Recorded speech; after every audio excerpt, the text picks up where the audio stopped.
Welcome to Jesus Christ Production. Jesus Christ Production is all about what has happened 2000 years ago on the cross when Jesus Christ became a human being and took on our appearance as a human being and bore all of our pains on the cross and paid for that price so that we can have everlasting life. Today, to God be all the glory to what He has done through His Son. It is only because of Him and only because of Him, and we give Him all the glory. And I want to today we would like to talk about what is actually happening in Nigeria, because there is unfortunately a very big crisis happening there, and people over there, the entire population right now at this point is severely suffering. They are struggling with a unexplainable, totally no sense-making inflation. Let me get out the points.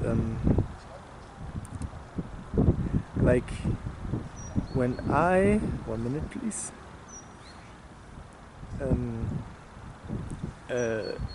Some time ago, not too much long ago, there was a some sort of like the currency, the Nigerian currency, as is it said, it is called the naira. So usually around some time ago, like I don't know, 5-6 months ago, you could approximately say that 1,000 naira would somehow estimate like €1. I'm not quite sure about these facts, but I will definitely display some charts, some statistics, so that it can be seen here. So that was the point right then, but now it is really things have really changed. Instead of getting better, what the politicians have promised in that land, it has gotten worse. So right now it's about like €1 might equal to some recent information that people have told me is like €1 would resemble like maybe 2,000 naira, I guess. And it's so weird that the inflation over there is happening at such a drastic rate. Right now, the food that people want to buy there, they cannot even afford it because the price is so high. For example,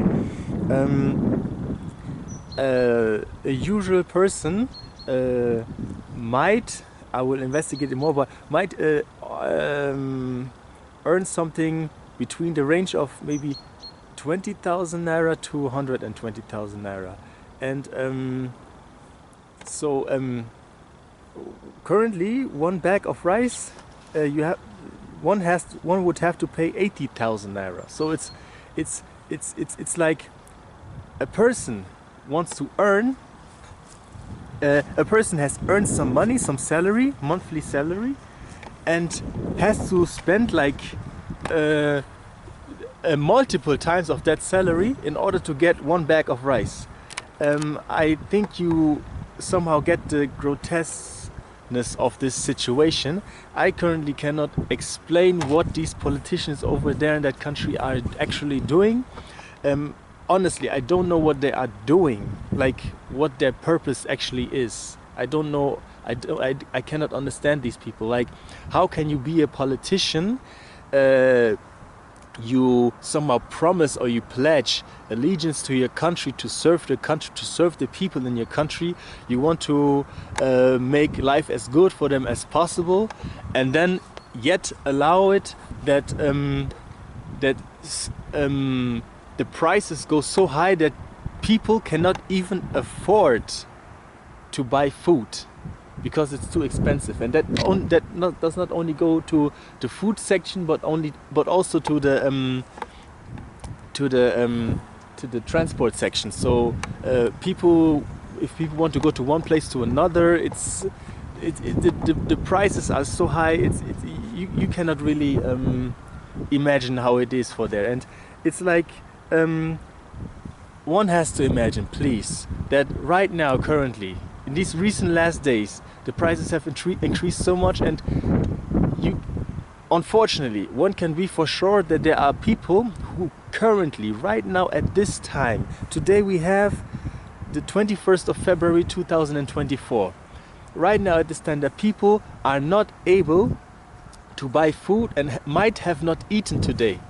Or maybe they have some food stocks in their homes, but some people might have not eaten today. And to me that is really paining, because there are a lot of people, especially in Nigeria, that have relatives in back in Nigeria, and people they know back in Nigeria, and so all of the people who are living in other countries, they are somehow also affected by it. And it's very sad. It's unfortunately very sad. Because millions of people are affected by this. It's not only one section, but it's really the entire population. Like, the economy has crashed, and it has already been a really bad situation, and people have hoped that it might get better, and instead of getting better, it's getting worse. And it concerns a lot of people. It really concerns me. I'm praying for that country, I'm praying for the people there, and I'm hoping that and I'm helping, trying to raise awareness for the situation that is currently happening there, because it's real. It is reality for those people, unfortunately. And that's also one reason why you have, for example, you have people, so many people, especially also from Nigeria, they want to leave that country by any means. Just imagine if you grew up in the country, in your motherland or father's land, and your whole entire dream is to escape that country. People, Nigerians, they call that country a zoo. They call that country a joke, because things are so upside down. You are hearing about politicians stacking up money, mountains of money in their private homes, private houses, while the population outside is starving. I kindly want to remind you that God created the whole earth, created heaven and earth and the sea and everything that is therein, and He created man, Adam and Eve, and He created animals and the plants, and everything He has done, He made it in abundance. He even made it that Adam and Eve didn't even have to work. They had food for free, and He was pleased with them because they were His children. And I cannot understand how people nowadays they somehow they claim that yes, they claim to be preaching the gospel, and they are totally untouched by what is happening in Nigeria, or especially in what I have to say in this context to Nigerians, and also to people in Congo, to the children in Congo, to anywhere in Africa, to people in the US, also especially the black population in the US. Like, I cannot understand how people overlook the needs and the oppression of those people, and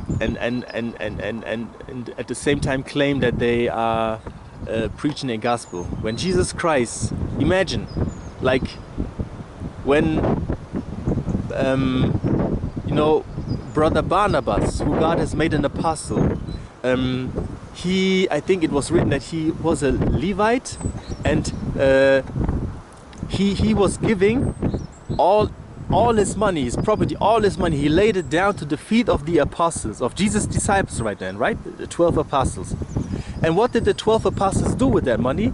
It was written right there, they gave that money to the poor and needy among their congregation. They gave the money to the people who needed it.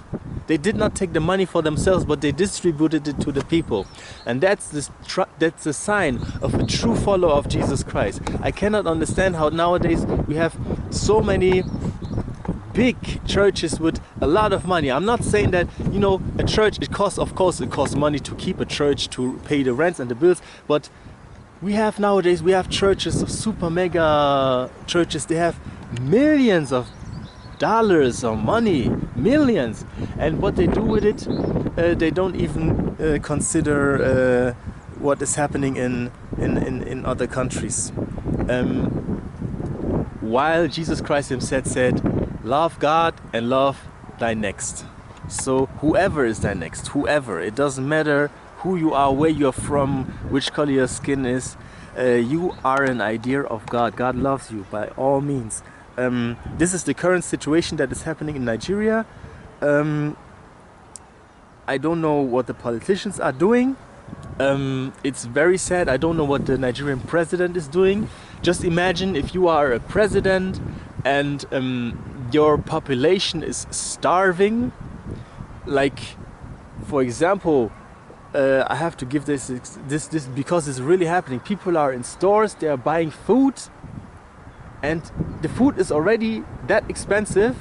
They go home, on the way home they think, oh, I've forgotten something. They go back to that shop, buy another thing, buy that same food again, like they needed another pack, and the prices have already increased. It's unimaginable, horrific, how you can send people through such a situation. It's really sad, and I'm praying for the country, for the people there, and I'm trying to help raise awareness for it. And wow, I hope and pray that God will help us, because we really need Him. We need Him by all means.